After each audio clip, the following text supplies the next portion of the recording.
সঙ্গে লক্ষ্য করছি দেশের সবকটি পাবলিক বিশ্ববিদ্যালয়ের সকল শিক্ষক ও কর্মচারী সম্প্রতি শিক্ষা কার্যক্রম বন্ধ করে দিয়েছে। সর্বজনীন পেনশন স্কিম চালু করার জন্য দেশের সকল পাবলিক বিশ্ববিদ্যালয়গুলোর শিক্ষক ও কর্মচারীদের সম্পৃক্ত করে সরকারি পরিপত্র জারি করেছে। এই বিষয়টি নিয়ে ক্ষুব্ধ বাংলাদেশের পাবলিক বিশ্ববিদ্যালয়ের শিক্ষক সম্প্রদায়ের কর্মচারীবৃন্দ এবং তারা এই স্মারকটি প্রত্যাখ্যান করেছে, প্রতিবাদ করেছে। সকল শিক্ষা প্রতিষ্ঠানে শিক্ষাদান, পরীক্ষা গ্রহণ সহ সকল প্রকার কর্মকাণ্ড বন্ধ রেখেছে। উচ্চশিক্ষা প্রতিষ্ঠানগুলো একটা অচলাবস্থার সৃষ্টি হয়েছে, জাতির জন্য অত্যন্ত উদ্বেগজনক। প্রকৃতপক্ষে এটি এই দেউলিয়া সরকারের দুর্নীতির আরেকটি পথ খুলে দেওয়া। যেহেতু দেশের অর্থনৈতিক অবস্থা চরম সংকটাপন্ন, সেহেতু অন্যান্য খাত সহ শিক্ষকদের কাছ থেকে অন্যায়ভাবে এই পেনশনের টাকা তুলে নিতে যাচ্ছে। সার্বজনীন পেনশন স্কিমের 4টি প্রকল্পে এ পর্যন্ত প্রায় 18 কোটি মানুষের মধ্যে, জনগণের মধ্যে মাত্র 40,000 আবেদন জমা পড়েছে বলে গণমাধ্যম সূত্রে প্রকাশিত হয়েছে, বিবিসিতে প্রকাশিত হয়েছিল।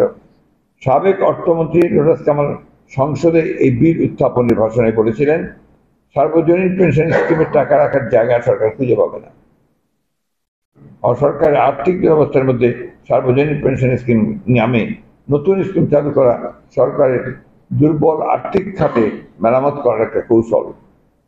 এটি এই অবৈধ আর্থিকভাবে দেউলিয়া সরকারের আরেকটি নতুন লুটপাট স্কিম, যার নাম পেনশন স্কিম, প্রত্যয় স্কিম ইত্যাদি।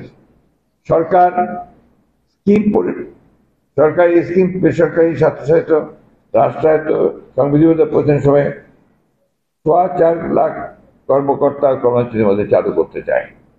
বিশ্ববিদ্যালয় সমূহ প্রায় 50,000 শিক্ষক কর্মচারীর সাথে অর্থাৎ অংশীজনদের সঙ্গে কোনো আলোচনা ছাড়াই স্বেচ্ছাচারী কায়দায় এই বিধান বাধ্যতামূলকভাবে চালু করতে চাচ্ছে এই অবৈধ সরকার।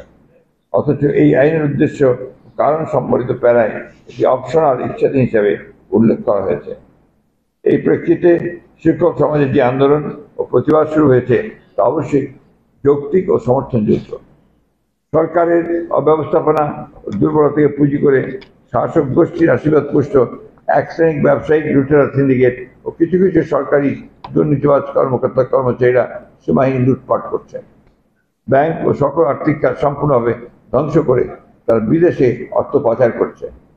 সরকার তাদের বিরুদ্ধে কোনো কার্যকর ব্যবস্থা নিচ্ছে না। সেরকম পরিস্থিতিতে নাগরিকরা সারা জীবনের অর্জিত সম্পদ কোন ভরসায় এই নতুন লুটপাট স্কিমে বিনিয়োগ করবে? রাষ্ট্রীয় কোষাগার প্রায় শূন্য, ব্যাংকিং খাত প্রায় দেউলিয়া।